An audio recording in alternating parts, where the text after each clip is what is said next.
Damos la bienvenida a toda la gente curiosa que nos acompaña a una nueva inmersión a fondo. Hoy tenemos un objetivo muy claro, desmitificar y entender esos grandes conceptos económicos que escuchamos a diario. Exacto. Conceptos que resuenan en las noticias, en los debates políticos o en cualquier charla informal. Eso es. Y para lograrlo nos vamos a sumergir en un análisis en profundidad del texto Economía Básica. Concretamente vamos a explorar las secciones sobre economía internacional, mitos y la historia del pensamiento económico. Un texto muy conocido del economista Thomas Sowell. Y bueno, antes de arrancar del todo, creo que es vital hacer una aclaración importante para quienes nos escuchan hoy. Sí, totalmente. Y es que aquí no tomamos partido político, ni respaldamos ciegamente las visiones del autor. Nuestra misión de hoy es puramente analítica. Vamos a explorar de manera absolutamente imparcial las ideas y los datos que expone la fuente original. El objetivo es entender su perspectiva y su lógica, sin filias ni fobias. Efectivamente, porque prometemos momentos de decir, ajá, de esos que te cambian por completo la forma de ver las cosas. Fíjate que hablaremos de aparentes paradojas, como por qué los países más ricos del mundo, según los datos puros y duros, prefieren invertir su dinero en otros países igual de ricos. En lugar de buscar desesperadamente esa mano de obra barata de la que tanto se habla. Claro. O por qué la famosísima teoría de la filtración de la riqueza, esa idea de que si las grandes empresas ganan más, el dinero terminará goteando hacia la clase trabajadora. El famoso goteo. Exacto. Pues veremos por qué el texto la aborda como un mito absoluto que, de hecho, ningún economista reconocido ha defendido jamás. Vale, vamos a desgranar esto. Empecemos por la falacia quizá más antigua y persistente en el ámbito internacional. La idea de que el comercio es un juego de suma cero. Un clásico. A ver, solemos escuchar en cualquier telediario que el comercio es una especie de guerra encubierta, donde para que un país gane y prospere, otro tiene que perder irremediablemente. Y el autor argumenta que esta es una visión fundamentalmente errónea, básicamente porque ignora los principios más elementales de cómo funciona una transacción. Claro, el error de partida es conceptualizar el comercio como si ocurriera entre entidades abstractas llamadas naciones. Eso es. En la práctica no es, digamos, España comerciando con Japón. Son transacciones voluntarias entre individuos, corporaciones o pequeñas empresas, que simplemente da la casualidad de que residen en distintos lados de una frontera. Y la regla inquebrantable de cualquier transacción voluntaria, en un mercado que no esté coaccionado, es que ambas partes perciben un beneficio. ¿Sí? Sí, nadie entrega su dinero o sus productos si no valora más lo que recibe a cambio. Si fuera un juego de suma cero, donde uno siempre pierde, el comercio internacional sencillamente se paralizaría por completo. Sin embargo, basta con encender la televisión para ver a analistas entrando en pánico por la famosa balanza comercial negativa. Ya, la obsesión con exportar. Exacto. Existe una narrativa histórica muy pesada que dicta que importar productos de fuera nos empobrece porque el dinero sale del país y que exportar es la única forma de enriquecernos. ¿De dónde viene esta obsesión con vender más de lo que se compra? Pues proviene directamente de la doctrina de los mercantilistas, una doctrina que dominó el pensamiento europeo durante siglos. Ellos operaban bajo la creencia de que la riqueza de una nación se medía literalmente por la cantidad de oro y plata que acumulaba en las bóvedas del Estado. Bajo esa lógica, si importabas bienes, el oro salía de tus fronteras para pagar esos bienes, y eso empobrecía a la nación. Claro, y si exportabas, el oro entraba. Pero la fuente nos recuerda que ya en 1776 Adam Smith desmanteló esta premisa por completo. El famoso Adam Smith. Él argumentó que la riqueza real de una sociedad no es el metal precioso que acumula en un sótano, sino los bienes y servicios reales de los que dispone su población para mejorar su nivel de vida. O sea que, cuando un país importa, lo que realmente está haciendo es ingresar bienes tangibles. Exactamente. Alimentos, tecnología, medicinas. Y esto aumenta directamente el bienestar material de sus ciudadanos, independientemente de hacia dónde fluya la moneda. Y para ilustrar por qué este intercambio físico de bienes es tan indispensable, la fuente detalla varios mecanismos. El más evidente de todos es la ventaja absoluta. Un concepto clave ese. Pensemos en el cultivo de frutas tropicales, como los plátanos en las naciones del Caribe.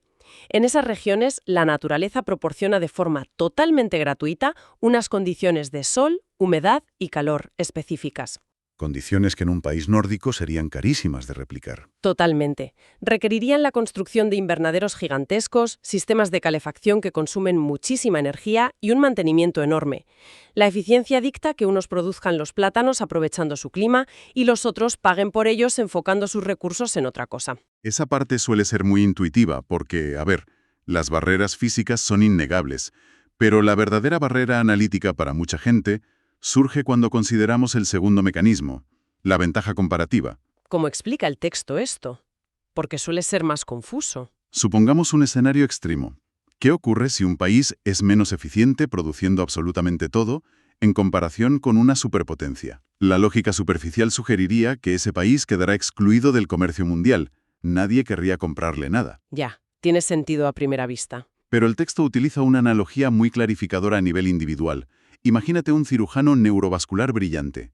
Y este sujarano resulta que también es excepcionalmente rápido y meticuloso lavando coches. ¿Vale? De hecho, lava coches más rápido que cualquier empleado profesional de un túnel de lavado. La pregunta lógica entonces es, si el cirujano es el mejor operando y también el mejor lavando coches, ¿le compensa económicamente lavar su propio vehículo los fines de semana, en lugar de pagar a alguien más lento para que lo haga? Y según la economía básica, la respuesta es un no rotundo. Y la razón de peso es la escasez del tiempo.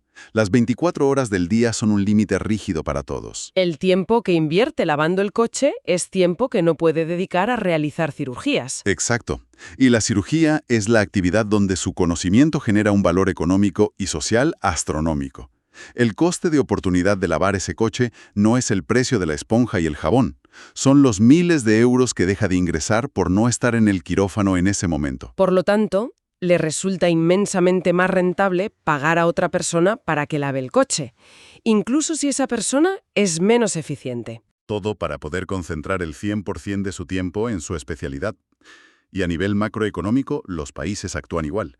Una superpotencia podría fabricar juguetes de plástico de forma más eficiente que un país en vías de desarrollo. Pero el coste de oportunidad de desviar recursos tecnológicos para hacer juguetes es demasiado alto. Les sale más a cuenta comprar los juguetes y dedicar sus fábricas a hacer microchips. Eso es la ventaja comparativa en estado puro. Entiendo. Y a esto se le suma un tercer factor que menciona el autor, las economías de escala. Hay sectores donde la eficiencia solo aparece cuando se produce en volúmenes gigantescos. La industria automovilística es el ejemplo perfecto de esto. Así es.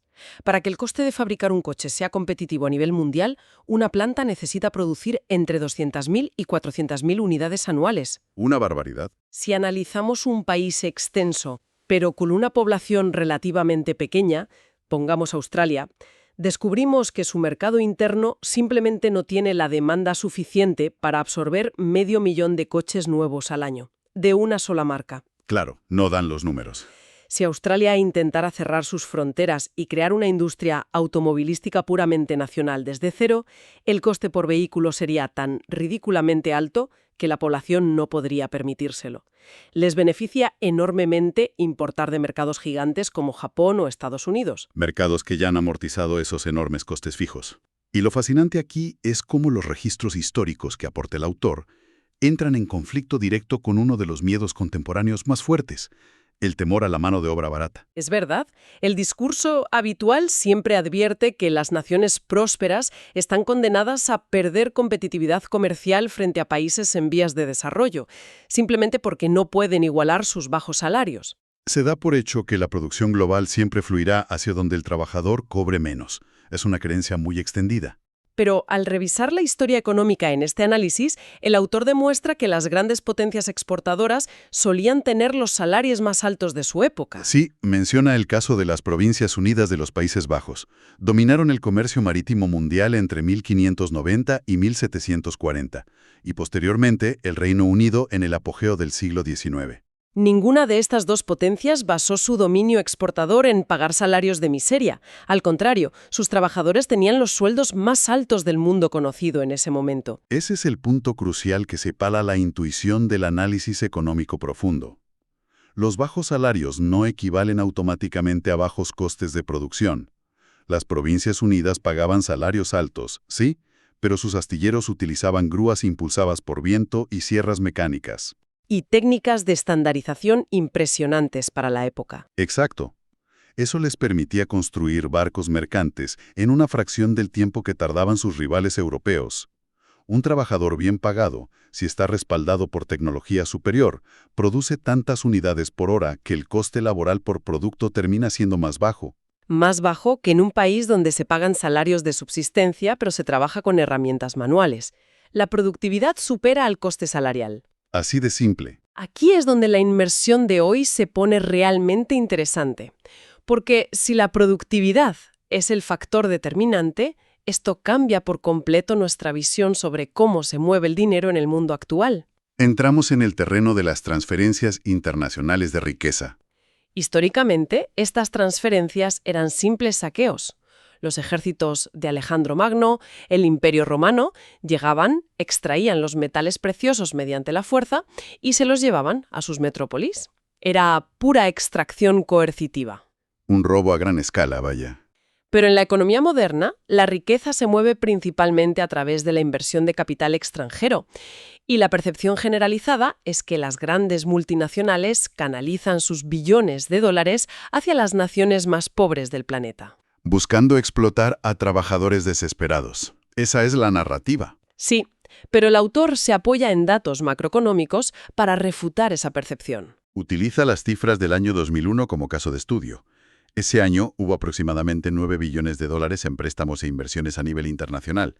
Si la premisa de la explotación de mano de obra barata fuera cierta, esperaríamos que la inmensa mayoría de ese dinero fluyera hacia el tercer mundo. La lógica nos diría eso. Sin embargo, los datos revelan que solo alrededor del 8% de esos 9 billones se destinó a países pobres. La realidad contraintuitiva es que los países ricos invierten su capital de manera abrumadora en otros países ricos. A ver, ¿cómo se explica eso desde la perspectiva del beneficio empresarial? Si una corporación busca maximizar sus ganancias, parece ilógico que prefiera invertir miles de millones en construir plantas en Europa o Canadá. Donde tendrá que lidiar con regulaciones estrictas y salarios elevados. Y altos impuestos corporativos. Se explica porque el capital requiere un ecosistema integral para funcionar, no solo mano de obra barata. Las corporaciones buscan, por encima de todo, la seguridad de su inversión. Requieren un sistema judicial imparcial que proteja la propiedad privada para que su fábrica no sea expropiada en un cambio de gobierno repentino. Necesitan estabilidad, en resumen. Redes eléctricas que no sufran apagones diarios, carreteras pavimentadas para mover mercancías y, fundamentalmente, una fuerza laboral educada capaz de operar maquinaria compleja. Las zonas que carecen de este ecosistema históricamente han recibido apenas el 1% de la inversión global estadounidense, a pesar de tener los salarios más bajos del planeta. El capital huye de la incertidumbre institucional. Es una regla de oro. El texto de Sowell también aborda cómo esta falta de contexto distorsiona nuestra comprensión de la globalización y la desigualdad. Y aquí entra una estadística del Banco Mundial muy famosa. Una que se cita constantemente. Sí, se usa para demostrar que el libre comercio está destruyendo a los países pobres. El dato afirma que la brecha de ingresos entre los 20 países más ricos y los 20 más pobres pasó de una proporción de 23:1 en el año 1960 a 36:1 para el año 2000. A primera vista parece la prueba irrefutable de que la globalización es una máquina de crear desigualdad. Pero el autor señala que esa estadística contiene una trampa metodológica masiva.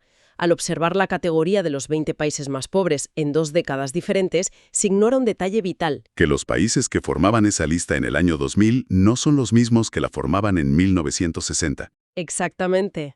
Durante esos 40 años, muchas naciones asiáticas que comenzaron en extrema pobreza se integraron a la economía global. Atrajeron inversión y aumentaron tanto sus ingresos que salieron de la lista de los más pobres. Fueron reemplazados en el fondo del ranking por naciones que sufrieron guerras civiles o colapsos institucionales. Si uno rastrea el progreso de los mismos 20 países exactos que estaban en el fondo en 1960, descubre algo muy distinto. Que para el año 2000 su brecha con las naciones ricas no había aumentado. De hecho, se había reducido a menos de 10:1. Esa diferencia en el manejo de los datos lo cambia todo por completo. Y nos lleva de la arena internacional a los mitos que dominan la economía dentro de nuestras propias fronteras. El texto dedica bastante tiempo a analizar nuestra relación con los mercados y las empresas.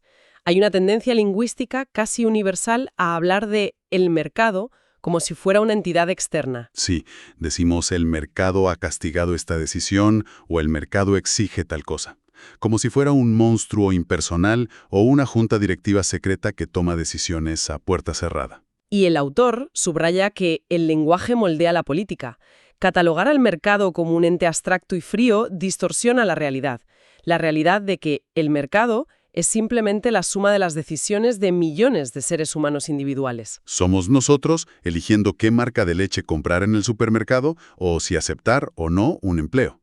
Pero la etiqueta de impersonal tiene una función política muy útil. Sirve como justificación retórica para que terceros intervengan. Claro, al presentar al mercado como una fuerza inhumana, los reguladores pueden presentarse como salvadores compasivos, interviniendo para imponer sus propias preferencias sobre lo que la gente debería poder comprar o vender libremente. Otro mito fascinante que desmontan estas fuentes es la idea de los precios predatorios. Este es un guión de película muy repetido. Una corporación gigante entra a una ciudad, vende sus productos con pérdidas masivas para obligar a todas las pequeñas empresas competidoras a quebrar. Y una vez que tiene el monopolio absoluto, sube los precios a niveles exorbitantes para recuperar lo perdido. Suena súper lógico, pero el autor utiliza el caso histórico de la quiebra del periódico Washington Post en 1933. Lo usa para explicar por qué esto rara vez funciona en el mundo real. Es un caso de estudio excepcional sobre la verdadera naturaleza del capital. Cuando una empresa se ve obligada a declararse en quiebra por la presión de un competidor, existe la falsa percepción de que la empresa desaparece físicamente. Se volatiliza. Eso pensamos. Pero en el caso del Washington Post, la quiebra financiera no hizo que el edificio se esfumara. Las costosas rotativas y prensas de impresión seguían allí, el talento periodístico seguía en la ciudad. Lo que ocurrió es que un inversor llamado Eugene Meyer vio la oportunidad y compró todos esos activos físicos e intangibles en la subasta de quiebra, y lo hizo por una quinta parte de lo que costaron originalmente. Pero un momento, se podría pensar. Aunque no desaparezcan físicamente, la empresa original cerró. Los accionistas perdieron su dinero. El competidor depredador logró eliminar al rival que tenía enfrente. ¿No le da eso vía libre para subir los precios de golpe? Y ahí radica el error de cálculo del supuesto depredador. Al forzar la quiebra, no destruyó la capacidad productiva. Simplemente abarató inmensamente el coste de entrada para un nuevo dueño.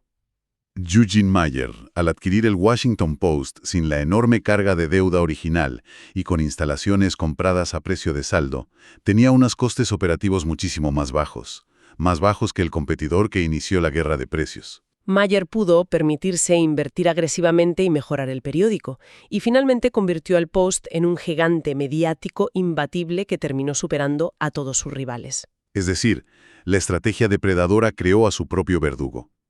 Esto plantea una pregunta importante que el autor extrae de la historia económica. ¿Es lo mismo defender el libre mercado que defender a las grandes empresas? En el debate público actual suelen considerarse sinónimos. Si alguien aboga por el mercado libre, rápidamente se le acusa de ser el portavoz de las grandes corporaciones. Y la respuesta que ofrece Adam Smith, el considerado padre del capitalismo, es sorprendente en este texto. Nos recuerda que Smith, allá por el siglo XVIII, advertía severamente contra los empresarios. Hablaba de su clamor y sofistería, y recomendaba a los legisladores mirar cualquier propuesta que viniera de los dueños del capital con la máxima desconfianza. Porque las corporaciones en su fuero interno no desean operar en un libre mercado. Claro, el libre mercado significa competencia despiadada, innovación forzosa, riesgo constante de quebrar y márgenes de beneficio muy estrechos. Lo que las empresas prefieren históricamente son monopolios protegidos por el Estado. Subsidios gubernamentales y aranceles que bloquean legalmente a sus competidores internacionales. Abogar por el mercado es abogar por un sistema de reglas de competencia equitativas para los consumidores. Abogar por las empresas suele implicar proteger a ciertas entidades de esa misma competencia. Tal cual. Y hablando de debates políticos distorsionados, el autor dedica una atención especial a desmontar lo que él llama la joya de la corona de las falacias políticas. La teoría de la filtración. O trickle-down economics en inglés. Probablemente la teoría económica más mencionada y criticada en las campañas electorales de medio mundo. Consiste en la idea de que la mejor forma de ayudar a los pobres Es dar recortes de impuestos y enormes beneficios financieros a los 1000 millonarios y a las grandes corporaciones.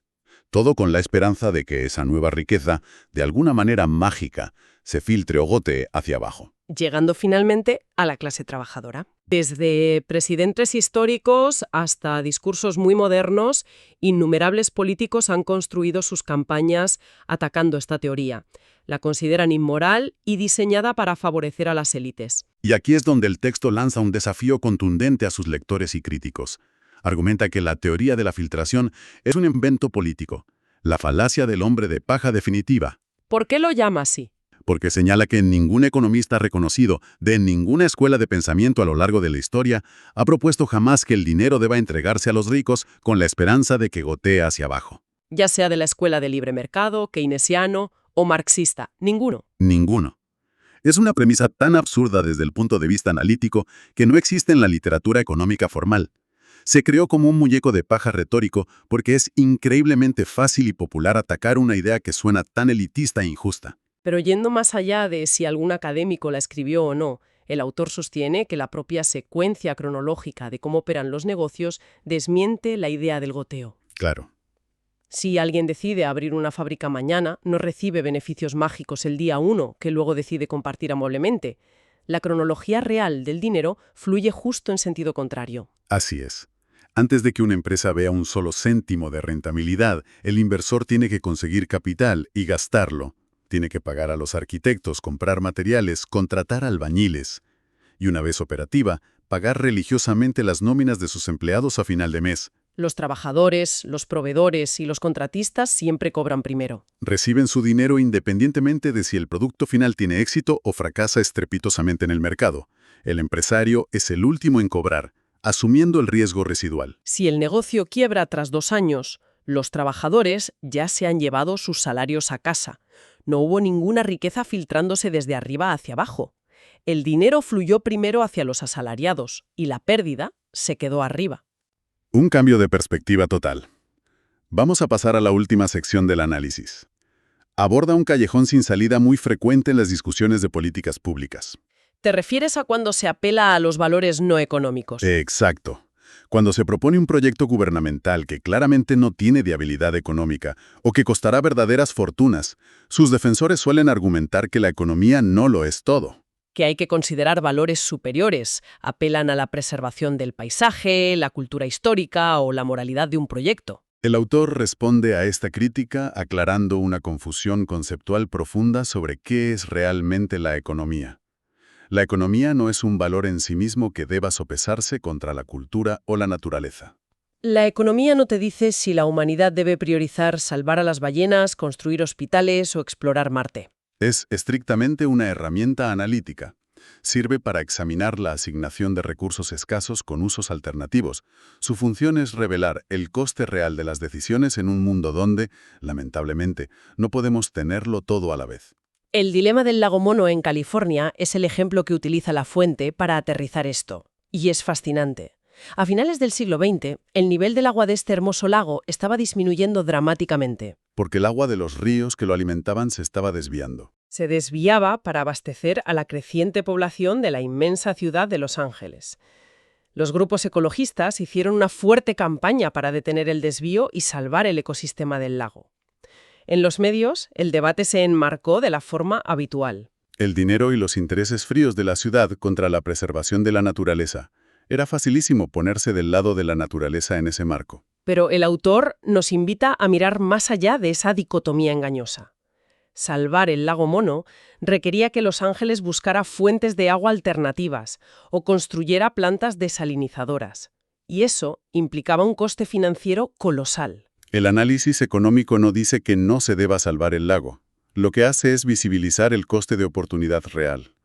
Los millones de dólares invertidos en conseguir agua alternativa dejaron de estar disponibles para otros usos vitales en la sociedad. El texto sugiere que, en lugar de preguntar si preferimos el dinero o el lago, la pregunta económica honesta es otra.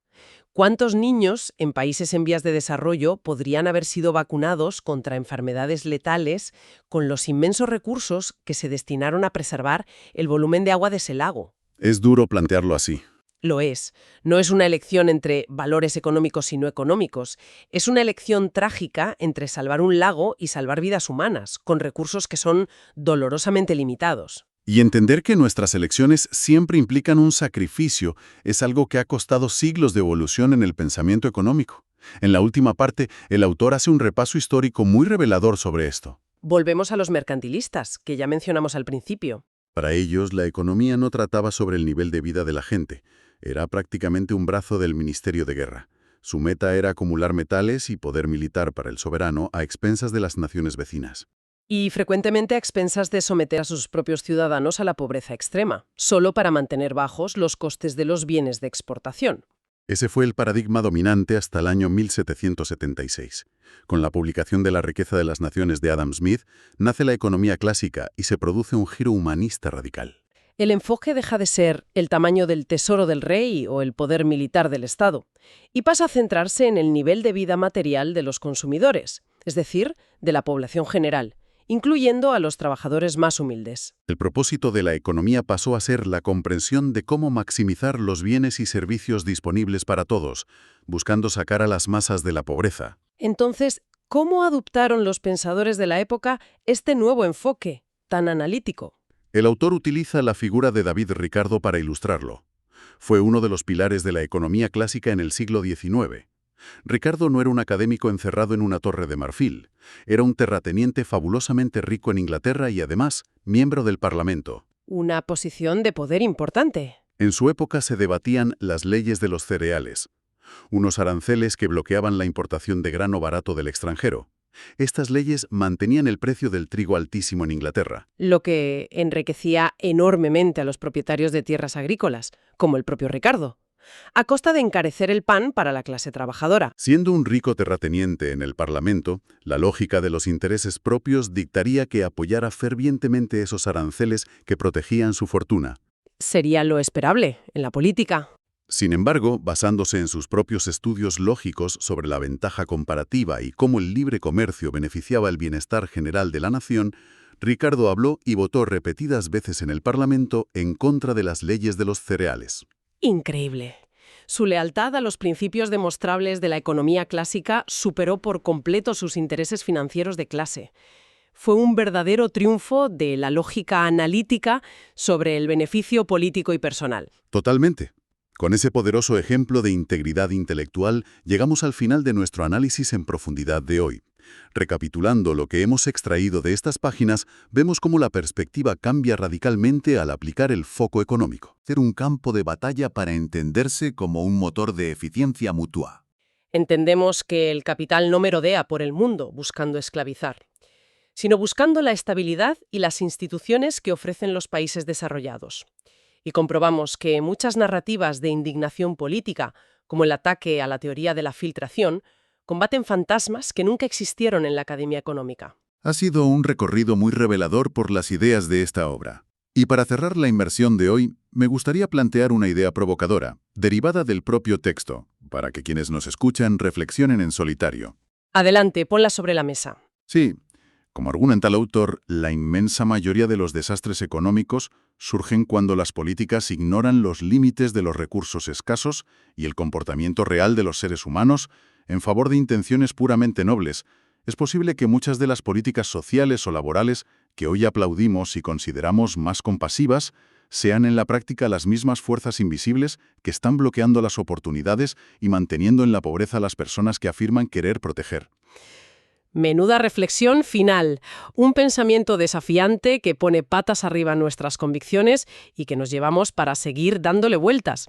Muchísimas gracias por acompañarnos en este espacio de disección, análisis y descubrimiento.